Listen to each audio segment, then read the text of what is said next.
جو ثواب ہے اس کا مالک کون ہے؟ اللہ رب العزت یا آپ؟ اگر اللہ رب العزت اس کا مالک ہے تو آپ دوسرے کی ملکیت میں تصرف کیسے کر سکتے ہیں؟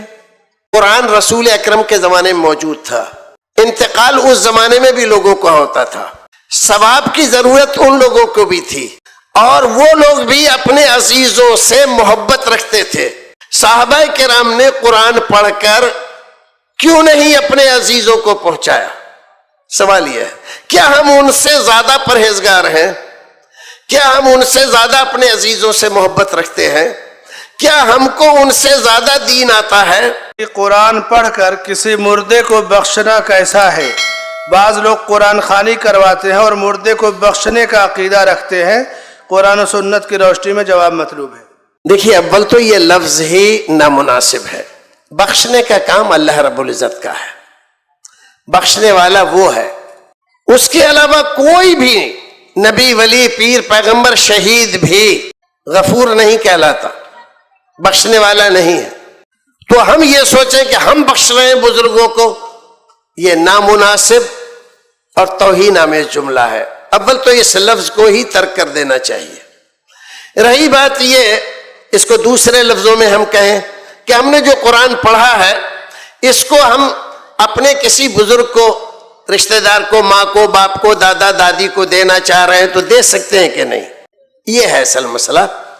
تو پہلے یہ طے ہونا چاہیے کہ آپ کو جو آپ نے قرآن پڑھا، آپ کو کچھ ملا، یہ معلوم ہوا آپ کو کہ مل گیا ہے، اور جب یہ معلوم ہی نہیں ہے کہ ملا ہے کہ نہیں ملا ہے تو آپ دوسرے کو کیا دے دیں؟ جب آپ کی جھولی ہی خالی ہے دوسرے کو آپ کیا دیں گے؟ پھر یہ جو ثواب ہے اس کا مالک کون ہے؟ اللہ رب العزت یا آپ؟ اگر اللہ رب العزت اس کا مالک ہے تو آپ دوسرے کی ملکیت میں تصرف کیسے کر سکتے ہیں؟ بنیے کی دکان ہو حلوائی کی اور ہم اس میں سے مٹھائی لے لے کے کسی کو بھی کھلاتے رہیں، یا جائیں اور صبح کو فاتحہ پڑھیں اور کہہ دیں لوگ کھاؤ، تو جائز تھوڑی ہو جائے گا۔ جب تک اس کو خریدے نہیں، ملکیت ہماری جب تک نہیں ہے ہم کسی کو نہیں دے سکتے۔ چوتھی بات، یہ طریقہ ہمارے زمانے میں یہ نکلا ہوا، میں تو بہت زمانے سے سن رہے ہیں، لیکن قرآن رسول اکرم کے زمانے میں موجود تھا، انتقال اس زمانے میں بھی لوگوں کو ہوتا تھا، ثواب کی ضرورت ان لوگوں کو بھی تھی، اور وہ لوگ بھی اپنے عزیزوں سے محبت رکھتے تھے۔ صحابہ کرام نے قرآن پڑھ کر کیوں نہیں اپنے عزیزوں کو پہنچایا؟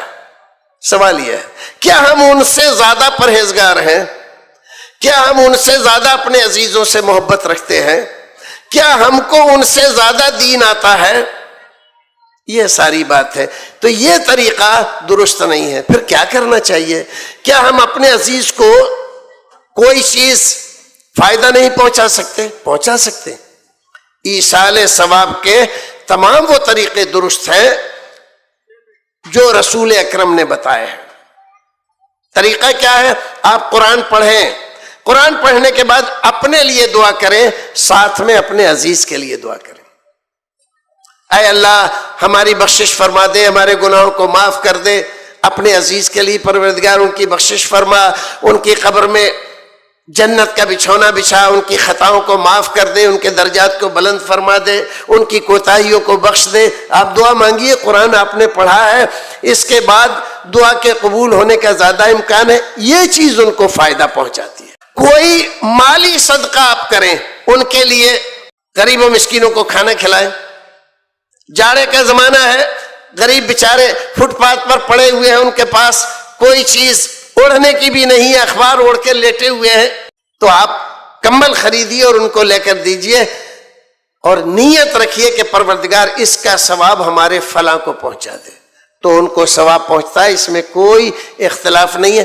تو آپ اس کے لیے دعا کریں، صدقہ خیرات کریں، مالی صدقہ کریں، اس سے اس کو ثواب پہنچتا ہے۔